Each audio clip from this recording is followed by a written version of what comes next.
You can hate me all you want, it doesn't matter. What I'm doing is a message from God, a journey that God wants me to take. You said this line, which I thought was really funny. You say, between mainstream media, giving mainstream media the interviews and hentai, you rather choose the octopus. Wow, I don't even remember that. How I look at the mainstream media is just, how vulgar can I be like vulgar? You can be extremely vulgar here. Okay, the use of the word fuck.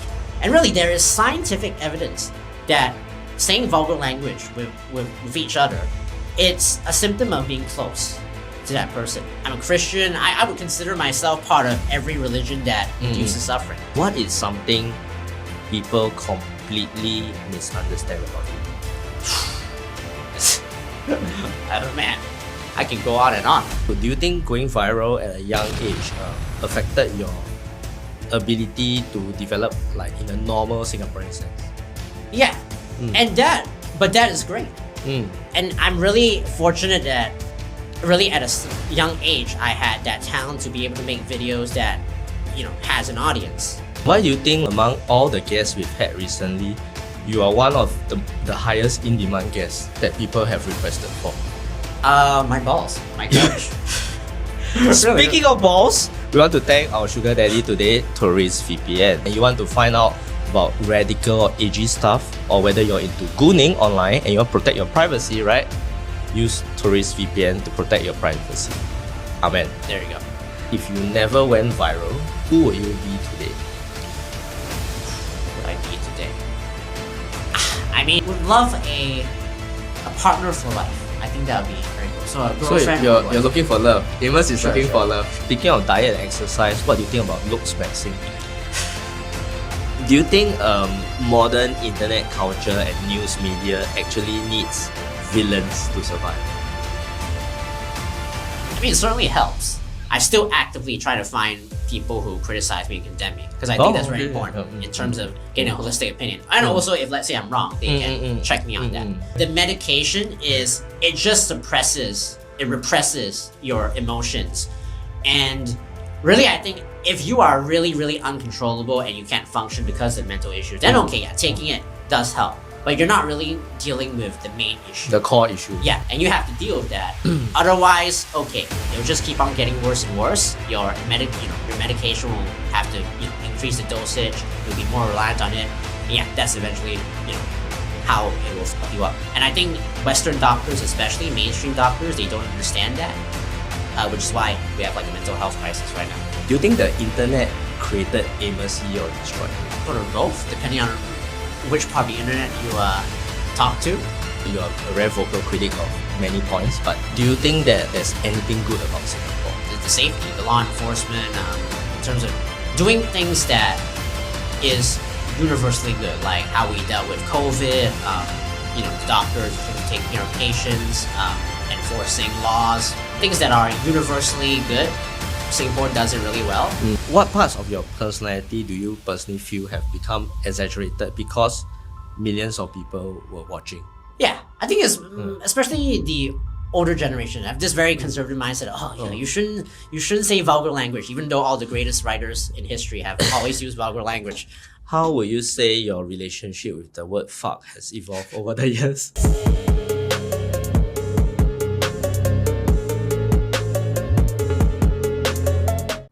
I think really, yeah, they might just think, okay, I'm insulting too much. I'm not really a serious political activist. All of that just completely untrue. If you understand my work, you see where I'm coming from, then you know that, okay, it's not uncontrollable. It's not that, okay, I'm using vulgar language because I don't know how to use any other word.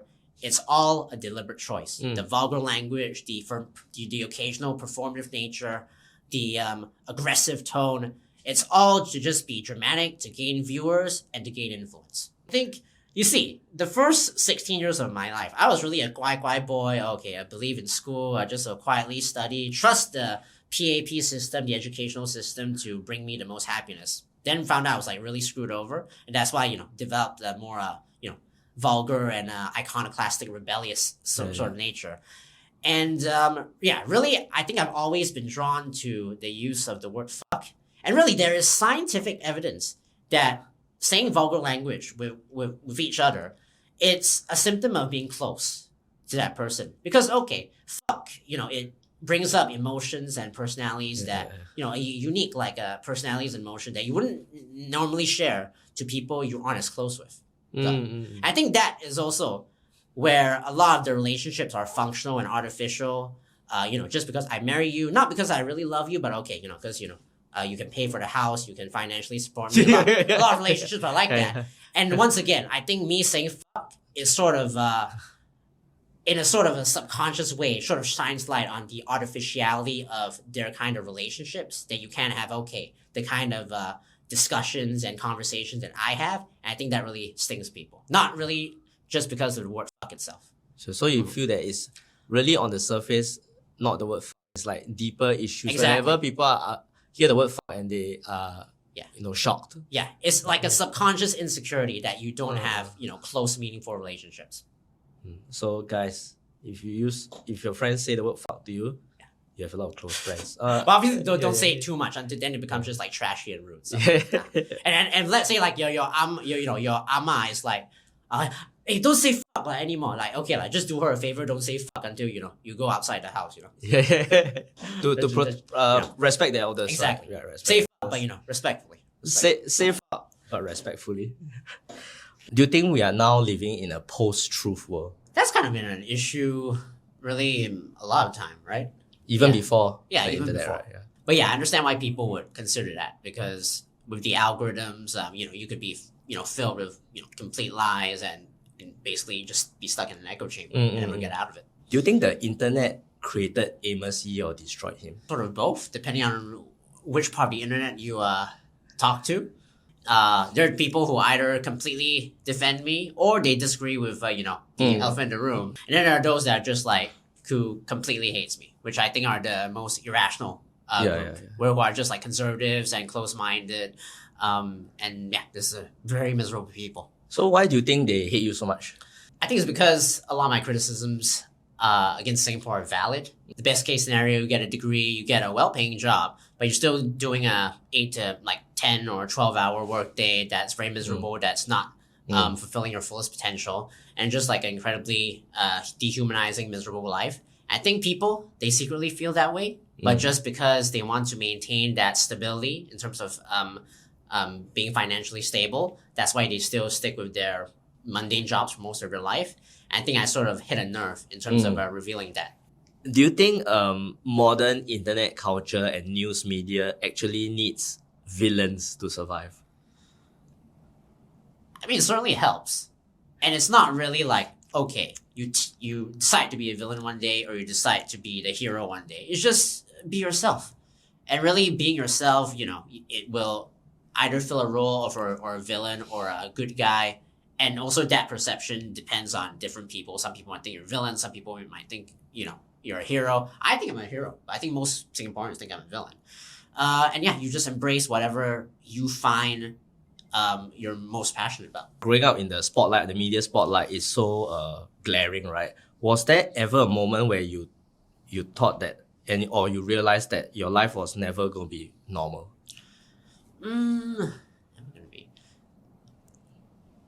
I mean, it's not like, okay, when my life stopped becoming normal, I'm like, oh, my life is never going to be normal. I just sort of accepted it and sort of tried to navigate and adapt to it. And for the first few years of my life, especially, when I was like, really, I became like popular and reported on news since I was and 13. Viral, right, Since I was like 13.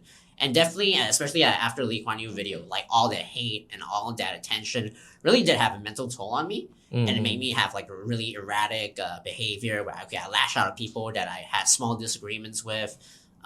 Really mentally, I think I suffered from depression and anxiety for a while. But fortunately, especially with the meditation and reflection and healthy habits like improving my diet, exercise, I think I can overcome anything now. Yeah. So speaking of diet and exercise, what do you think about looks maxing? From my understanding, I think it just makes people look like plasticine dolls. And I'm all for, maybe dressing well and having a little bit of makeup. But if you cake yourself into makeup to the point where I don't really even get a sense of, how you look like, or you're just hiding like very like blatant flaws, that thing is insincere. Right. So, you can improve your looks, but I believe looks maxing is taking it way too far. I believe I saw like an Instagram video where people like somebody was like putting Botox on me and like looks maxing me, and I'm like, it just makes me look really the video where you're like pumping iron or something like that. something like that, like put some AI video, right? something like that. Yeah. And it's like I don't want to look like that. And really, like I think right now, I think it's like fine complexion, not a lot of pimples. I think I look fine. I think I look fine. So maybe like a better haircut, a little better dressing style, but I think I'm okay. Okay. I'm okay. You've said once that between mainstream media interviews and hentai, you rather choose the octopus. What did I say that? Yes. I did. Wow, In one of your YouTube rants, yeah. No, because there was one time that like when you first went viral, right? A lot of like major press they wanted to like cover this story, right? That's the truth, because all press runs on clicks, right?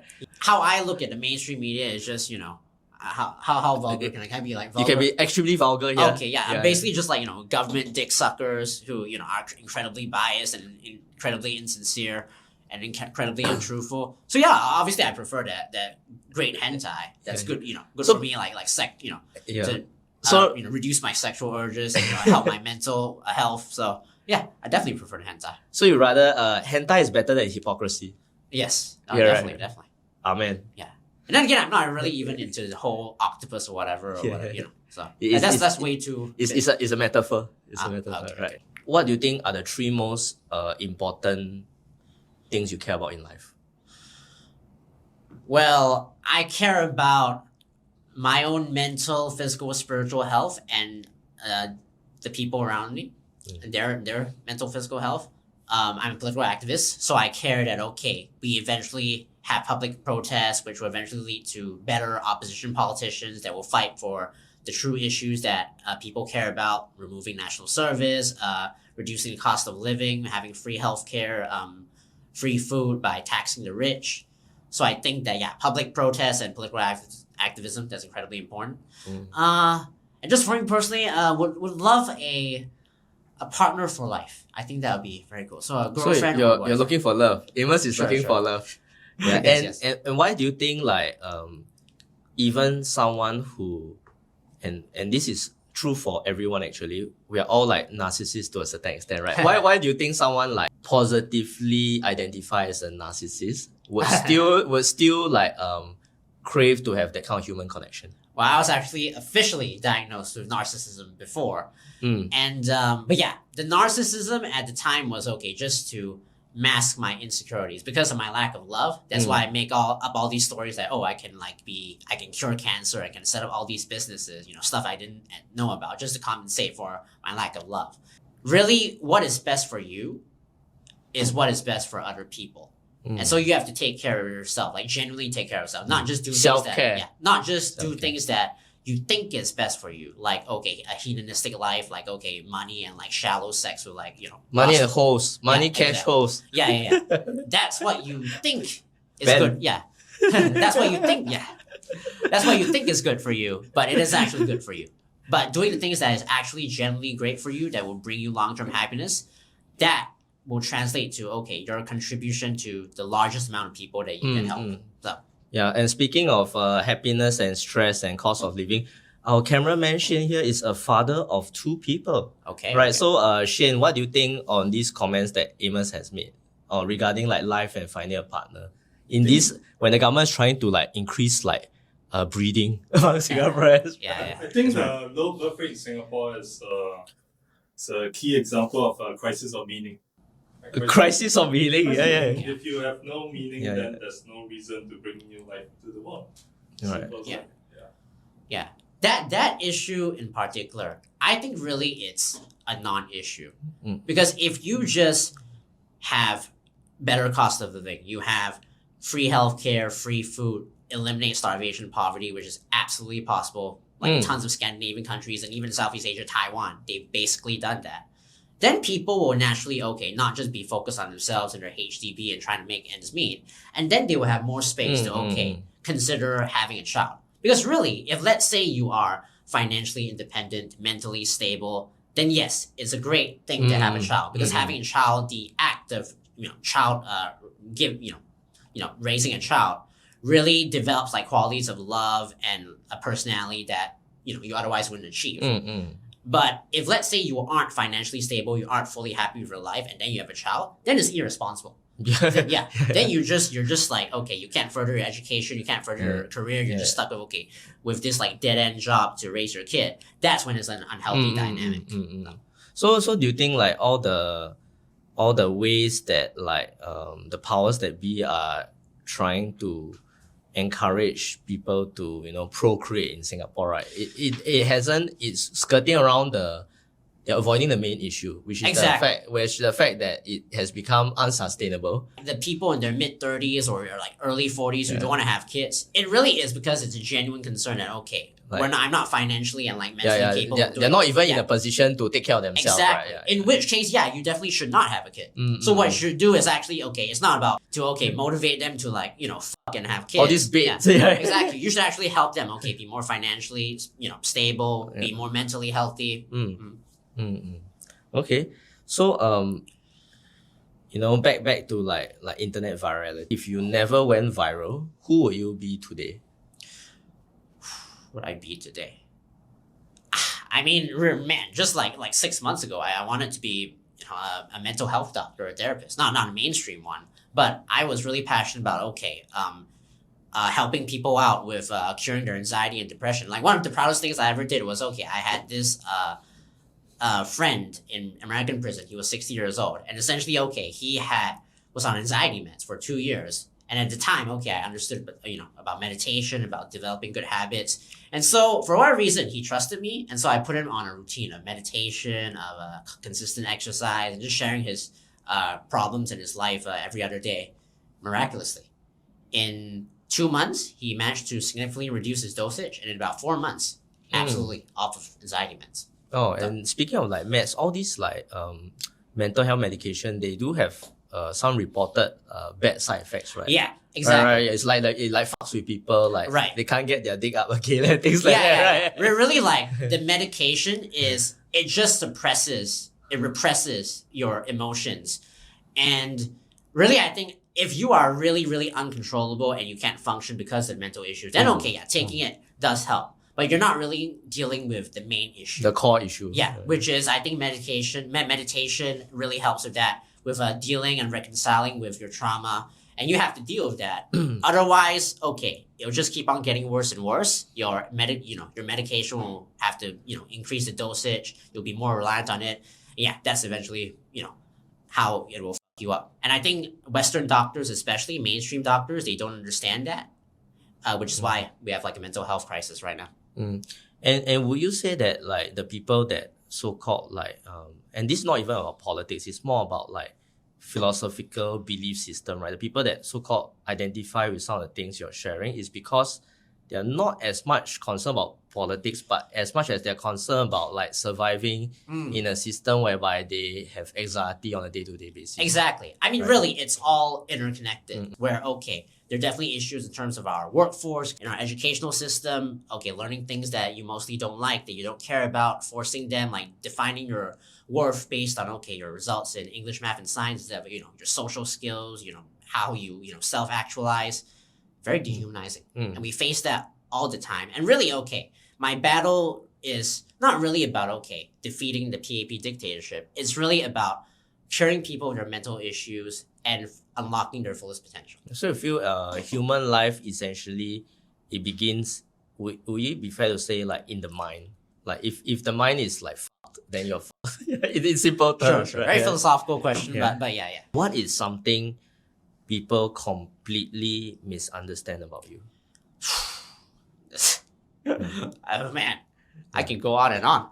Really, yeah. As I said, there are so many things you have to ask individually. But yeah, the stuff that comes to mind is, of course, like even if you disagree, the stuff that I did in the U.S., everybody thinks that I met the person, I molested or appeared the person, or I defended. I have to censor because but I think you guys understand what I mean. Never ever happened. It was just me texting that victim. Oh, so you didn't actually meet the person, right? Never. Yeah. Mm-hmm. And also another case, like the stuff about the time where I accused my ex-bailer of molest, where he was so generous to place $20,000 to get me out of prison, and I falsely accused him for molest just for the lulz. nobody ever, when they report that news, they ever mention that, okay, he definitely emotionally abused me, where, okay, like every day he wanted me to meet up with him. When I said I didn't want to, he'd act really creepy, gave really creepy vibes, and like threatened to, okay, take off the bail and send me back to prison. If I make like, okay, small disagreements with him on, okay, religion or, not continuing school, he will also threaten to send me back to prison. So essentially he was like treating you like a little collectible. Yeah, exactly. Yeah. He like basically, okay, he was the only one willing to give the bail, and then basically he just like he felt that giving the bill you owed him some I think so, yeah. like some time, Yeah, and he used that just like to just like brainwash and try to control me. Very, very creepy, and not only that, he's a child psychiatrist, if I'm not mistaken. He should definitely have been fired. And so, okay, at 16 years old, I flipped out, and then just as like a coping mechanism, okay, I falsely accused him of molest. And I definitely should have done that. Yeah. I definitely should have, took the higher ground and, not have done that. But everybody just focuses on that I falsely accused somebody of molest, while never ever sharing the full story. And yeah, you can disagree with what I did. Even I regret doing that. But if you share the entire story, people would not villainize me to that extent. So no, his law goes deep. His law goes deep. His law goes deep. After all these characterizations about you, that Amos Yee has become in the mind of the public a character instead of a person. Yeah, in a lot of sense, yeah. I think also people always group me with like the Kurt Tays and the Stephen Lims, when I think those people are really sort of like caricatures and they play up to that. Yeah. But I really... They play up to that cosplay character. Yeah, right? but I really think that, okay, yeah, there's definitely like a performative element to me, but I think that it's very obvious, okay, when I'm definitely like trolling and I'm not really serious. Like, I think recently when I just made like a small little comment like, okay, I'm going into dating apps, so protect your kids. That's obviously fake. I don't think at all you need to worry about me. That is... Ironically speaking. Exactly. People are generally thinking, oh, did he actually mean that? Of course I didn't mean that. And you gotta be stupid to actually think that I was serious. But I really think that people should treat me like a serious political activist. Because how much more serious you can get for making political videos and getting sent to prison for it. But not only that, doing it constantly. And still expressing the desire to constantly break the law until legislation is changed. That is incredibly serious. Most people would not be willing to do that. They find it too extreme. This is like in the a lay person would call this tying themselves to the rough and setting on fire, right? Something like that. People would say that until I actually create the greatest Singapore political movement in history, a huge Singapore revolution. Then I think they'll eat their words. So, but we'll see. Remember this in 10 or 20 years. Do you think like so-called cancellation changes people or radicalizes them further? It's very fascinating. I realize that, especially because there's so much demand and so much interest, they want to report me, but they want to report me in a negative way to fulfill their own agenda, because they do not like me. And of course they do not like me. I constantly criticize them. They work for, PAP fuckers. They're, corrupt and hypocritical. I think right now, even though many of them have initially expressed interest to interview me, eventually they just start getting cold feet and they don't want to interview me. That, like, the mainstream media, CNA, Asia One, or like podcasts like Daily Catch Up, they don't have the balls to interview me. Oh yeah, they did a feature on you, right? The comments, all of them were, many people were disappointed, like, why didn't you actually put him on the show? As they don't have the ball. They know that I'll defeat them in a debate. They know that if they give me any kind of platform, it will look good on me. And that really speaks to how incompetent they are. Because if they're right and I'm wrong, they should easily be able to counter me and beat me in a debate. But they're not. And I think they instinctually know that. Yeah, I think they are like maybe a big company with a lot of sponsor obligation. There you go. And right here, we only got one sponsor, Turis VPN, the one with the biggest balls. Free premium VPN. Do you think that society actually needs villains to survive? If you're defining villain as, okay, somebody who is out of the norm, who counters, existing beliefs. Yeah, counterculture. Yeah. And especially a counterculture that is justified. Countering things that have been institutionalized and have been deeply ingrained in our culture, but that is incredibly flawed. Those villains definitely should exist. And if I'm that kind of villain, I love it. I don't ever feel like, okay, I'm just saying things that are provocative. I'm just saying things that I feel are the most important. And if you say things that are the most important, they are usually provocative because it's usually something new and different that is also impactful that people never want to admit. So yeah. But in terms of people who, just genuinely, I don't know if they're ever addicted to hate, but they might be addicted to the attention that they get from the hate. And that's incredibly sad to have that kind of mindset because that will never, ever bring you happiness or fulfillment. It was just a short-term distraction. Oh, everybody's knowing about me and talking about me, but you still feel empty afterwards. It's just a short-term relief from your agony. And so the people who constantly try to chase clout like that, it's very depressing. And I'm upset that people think that I'm such a person because I'm definitely not that kind of person. And regarding all that, like this internet cloud happiness and trying to find fulfillment, right? Some of our viewers, they say that they've seen your TikTok and you've become a Christian recently. Is this like serious or is it like? Yeah. Matter of fact, I'm a Christian. I would consider myself part of every religion that reduces suffering. So I'm to quote Gandhi, I'm a Christian, I'm a Muslim, I'm a Buddhist, and so are you if you're a good person. Definitely has evolved from my opinions before where I hated religion. I was like ripping pages from the Bible and the Quran. And that's because and this is a flaw for a lot of people who follow those religions. They make it seem like you have to take all the stuff in the Bible and the Quran literally. In which case, that's just completely illogical because there's stories of a talking snake, a guy in a whale. He was in the belly of a whale for 4 days, and in the Quran there's a flying horse. Obviously, you shouldn't take those stuff literally. It's just completely unscientific and ridiculous. You expect me to believe something like that literally? I'm not going to do that. But if you put that all aside, those stories, I don't think they were meant to be taken literally. They're just fictional stories with spiritual significance. And if you take those stories like that and actually focus on the teachings of the founders of those religions, like the teachings of Jesus, who the main tenet of Christianity, I think, is loving your enemies. Not just loving people who love you, but even loving people who hate you and wish harm onto you. I think really the teachings of its original founders, the teachings of religions, they provide the best philosophy in the world, the greatest system of self-development in the world. And that's the reason why it's been relevant all this time. And being religious and changing my opinions on that has brought tremendous peace and happiness to my life. And at which point would you personally say that you decided to consider Christianity seriously? I would say really largely when I was in prison because I had all that time.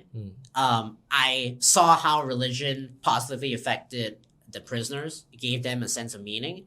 And also, I read tons of books on religion. Like one of the most influential books to me was Houston Smith's The World's Religions. It's basically a summary of the 6 world religions the 6 religions in the world that have been influential for thousands of years. That would be Judaism, Christianity, and Islam in the West, and Hinduism, Buddhism, and Taoism in the East. And it just shares what is the unique appeal of each of them. And after reading that, I was sold. Before and for a while I thought, I was an atheist, and then before I thought, Buddhism is the best religion, like Christianity and Islam, they're highly flawed. But after reading that book, I found out that all religions have a unique style, a unique flavor, and all have an important purpose in this world. What I'm doing is a message from God, a journey that God wants me to take. I think it will appeal to a very significant portion of the population. So essentially, in Christianity, the big theme is like forgiveness and that a person is not who they are at any particular one point, but their identity is always evolving, right? So with that backdrop, against that backdrop of personal development for yourself as well as people you've witnessed while you were in prison, how do you think the journey of Amos Yee has become from like when you were young to who you are now? How would you define your journey in your own words? I had a rise and a fall, or people think that there's a phase where, before I got into politics, I was a very good person. I was acting for bad Jack Neo movies. I was a quiet boy. But after doing that, I went downhill.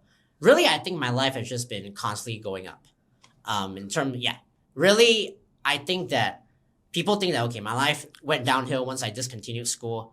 When I dropped out of school, that was the best decision of my life. I stopped feeling depressed. I did healthy habits. I stopped having to waste my time learning like useless stuff. 99% of just useless stuff. I actually learned things that are actually helpful and beneficial for my life and my career. And that's when learn like meditation, learn self-development. Very ironically, people, when they think I was at the peak of my activism, when I was like sent to prison and